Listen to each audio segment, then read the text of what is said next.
Όσον αφορά το άρθρο 16 του Συντάγματος για τα πανεπιστήμια, είδαμε από εσάς μια αμφιταλάντευση στο ζήτημα.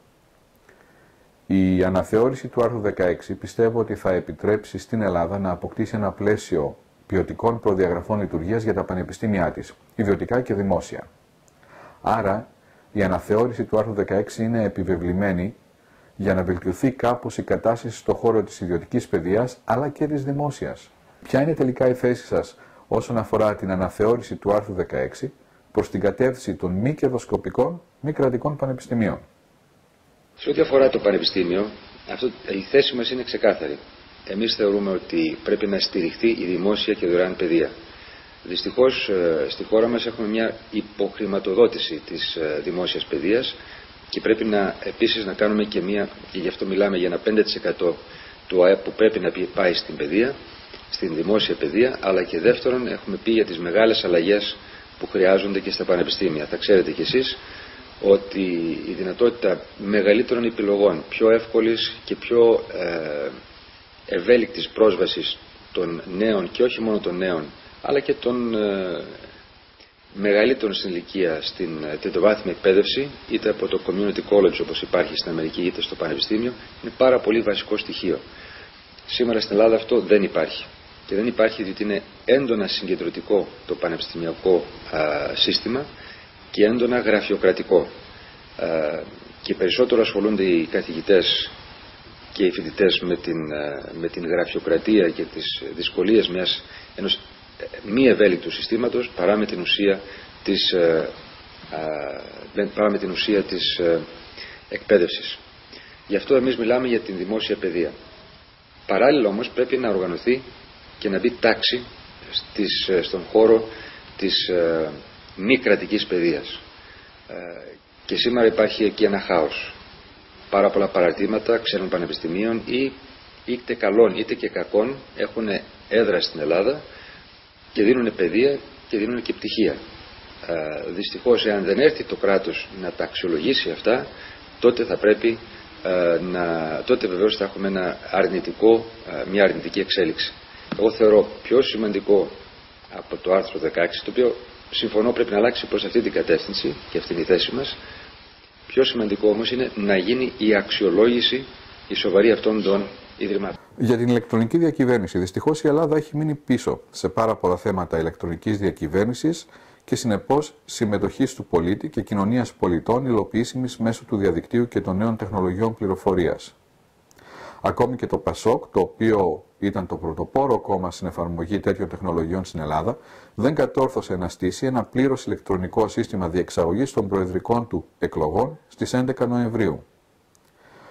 Ως αντιπολίτευση, ποιες θα είναι οι ενέργειές σας να πιέσετε και να υποστηρίξετε την κυβέρνηση Καραμαλή στην υλοποίηση υπηρεσιών ηλεκτρονικής διακυβέρνησης και ποιες είναι οι δεσμεύσεις σας για τέτοιες υπηρεσίες όταν το ΠΑΣΟΚ κερδίσει τις βουλευτικές εκλογές? Πρώτα απ' όλα, η αξιοπιστία του πολιτικού συστήματος κρίνεται από την διαφάνεια και την σιγουριά που έχει ο πολίτης ότι η βούλησή του δεν αλλοιώνεται, η ψήφος του δεν αλλοιώνεται στην κάλπη. Όπως θα ξέρετε κι εσείς που ζείτε στο Σικάγο, ότι στην Αμερική που έχουν δοκιμαστεί παρόμοια συστήματα υπάρχουν πολλές ενστάσεις από πολλές ομάδες, ιδιαίτερα από μειονότητες όπως είναι οι μαύροι, οι οποίοι θεωρούν ότι πολλά από αυτά τα συστήματα αδικούν ή μπορούν να είναι επιρρεπεί σε παρεμβάσεις έξωθεν από εκείνους που θέλουν να αλλοιώσουν το τελικό αποτέλεσμα. Ακόμα και αν είναι άψογα τα συστήματα, υπάρχει μια καχυποψία του πολίτη για το κατά πόσον η ψήφος του σωστά μετρήθηκε. Γι' αυτό εμείς έχουμε ένα σύστημα που συνδυάζει και είναι πρωτοπόρο και θα λέγα και παγκόσμια πρωτοπόρο. Είναι ένα online σύστημα όπου το αρχείο των ψηφοφόρων είναι άμεσα προσβάσιμο από κάθε τερματικό σε όλη την Ελλάδα, ώστε να μην μπορεί να διπλοψηφίσει κάποιος, να μπορεί να εγγραφεί την τελευταία στιγμή ως ψηφοφόρος του ΠΑΣΟΚ Αλλά βεβαίως η ψηφοφορία γίνεται με τον παραδοσιακό τρόπο, δηλαδή με το κλασικό ψηφοδέλτιο, το οποίο ρίχνει στην κάλπη. Όμως όλη η υπόλοιπη διαδικασία είναι ψηφιακή και μάλιστα πρωτοπόρα. Πρωτοπόρα σε παγκόσμιο επίπεδο, όπως είπα, γιατί είναι ένα online σύστημα όπου ο κάθε χειριστής στο κάθε τερματικό έχει πρόσβαση σε ολόκληρο το αρχείο των ψηφισάντων και γνωρίζει αν κάποιος έχει ψηφίσει ή όχι και πού έχει ψηφίσει.